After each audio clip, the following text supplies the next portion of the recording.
Грција реагира зашто на нашите дресови пишувало ФФМ, Фудбалска федерација на Македонија. Требало според нив да пишува нешто друго. Кога ќе им го дадеш газот, тогаш секојаш сакаат да ти го бапнат уште еднаш. Прво правило. Ама времињата се сменети, бројот на патриоти расте и расте и бројот на позитивни настани. Еве, пласирањето на македонската фудбалска репрезентација придонесе максимално да се користи кодот МКД, името Македонија, и јасно да се стави до знаење дека тоа што не е финансирано од Северна нема обврска никаква кон Преспанскиот договор. Иако јас сметам дека никој од нас нема обврска кон Преспанскиот договор, донесен по пат на силеđиство, корупција и купување пратеници на чело со онаа корумпирана несреќа Крсто, поради кои 30 луѓе лежат во затвор како терористи. Во оваа напатена држава има малку мажи и бизнисмени, а жени има уште помалку. Сите ги напуниле гаќите од императорот Зоќе и неговиот хибриден режим. Бизнисмените, иако немаат обврска, испоизменија имиња на фирми и производи само да му угодат на црпнатиот од Господ. Тие со завршени коледжи, со милиони инвестиции, а тој со својата визија на пеколот. Ама мора да се дудла таму каде што нормалните секаде во светот покажуваат став, затоа што капиталот е закон, не политиката.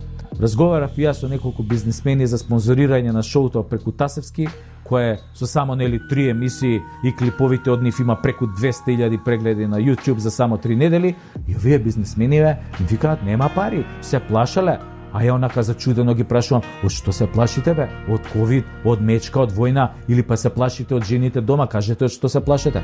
Не бе, вика, знаеш, човек, може овој премиеров да не стави на пик ако ти дадеме за реклама, ако помогнеме. Аха, викам, се плашите во 21. век да дадете реклама во земја кандидат за ЕУ и членка на НАТО.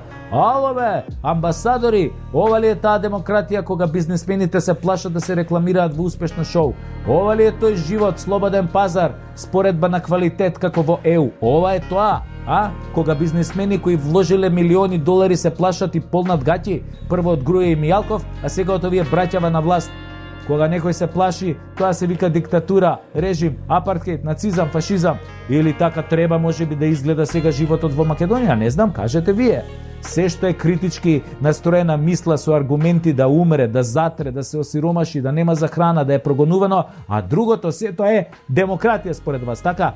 Па, драги амбасадори, да си знаете што поддржувате. Поддржувате страв. Страв кај бизнисот, страв кај инвеститорите и корупција поддржувате. И пропаст во ликот на делото на тој што го создадовте, а кога ќе има промени, ќе ви јавам. Ама не се надевам искрено дека ќе има промени, затоа што ако вие им ги видевте лицата на бизнисмените со кои што зборував, и вие ќе се уплашевте, право да ви кажам. Сте го читале, кажете ми, Франкенштајн од Мери Шели? Кога ќе создадеш страшило, тоа секогаш на крајот доаѓа по тебе. Јас ќе се одржам, вака или онака. Јас сум во романот од тие селјаците со вилите. Прочитајте си ја уште еднаш книгата, а вие храбрите патриотите наскоро ќе добиете можност и да му помогнете на ова шоу да опстане во оваа мала бара на крокодили. Само следете ја секоја наредна епизода и секој клип и се ќе биде супер.